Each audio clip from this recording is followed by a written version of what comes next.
The most difficult words that Jesus ever uttered are easy to understand, but hard to do. Let's see how they would solve some of humanity's biggest problems. Let's examine the selfless life in Mark 8. And he said to them, "But who do you, plural, say that I am?" Peter answered and said to him, "You're the Christ, Messiah, anointed one." Then he strictly warned them that they should tell no one about him.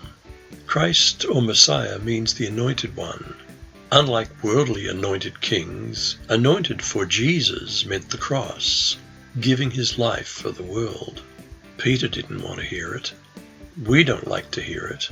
But that's what being anointed heaven's king means. And to follow Christ, the anointed one, we too must live lives of self-sacrifice. Counterfeit Christianity claims to be spirit-filled, but is really materialistic and self-centered, focusing on personal experiences, not sacrificing for others. Fake Christianity focuses on getting wealth for self, instead of using wealth to give. Heaven's anointing is to give up the self, so that others may live. How did Jesus explain this?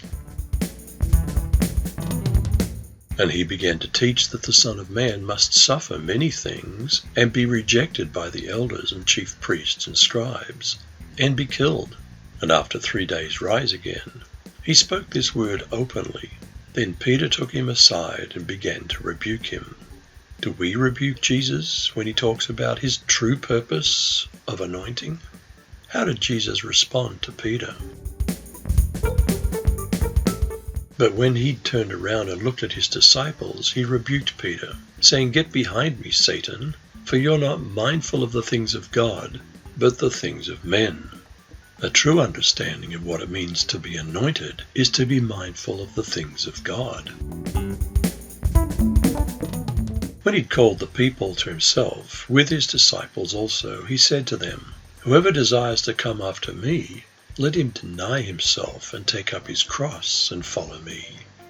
Selfishness is the road to mental illness, harmful behavior, and death. Sinful societies build altars of self-worship and idols of self-congratulation. Cities are filled with skyscrapers like a giant trophy cabinet of men's egos.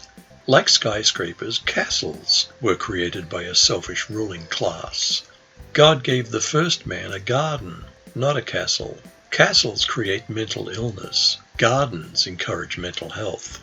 The idolatry of self expresses itself in thousands of ways. Wealth is a delusion that only guarantees misery and loneliness. Jesus gave the antidote: deny self and follow him. For whoever desires to save his life will lose it, but whoever loses his life for my sake and the gospel's will save it. This is one of life's great mysteries. A selfish life is a dead life. The only worthwhile life is giving, not getting. In giving, we gain the whole world. It's the way to save our lives. True riches are found in selfless service to others. True success is overcoming self-absorbed living. True celebrity is being found in the book of life. For what will it profit a man if he gains the whole world and loses his own soul? Real heroes are in all walks of life. They make great sacrifices for others, like soldiers, firefighters, police who protect and serve, missionaries, and volunteers who serve the needy. Jesus' one-time sacrifice saved the whole world. Living selflessly also saves humanity. Serving is where the true riches are. What do we choose? Or what will a man give in exchange for his soul? We've spent a lifetime steeped in the propaganda and culture of a selfish world. It even enters the church as a counterfeit gospel of self-interest rather than self-sacrifice. We sell our souls to the devil so we can live our best life now. Is anything worth more than your soul? Do we believe in counterfeit Christianity? Are we ashamed of living like Jesus and sacrificing for others?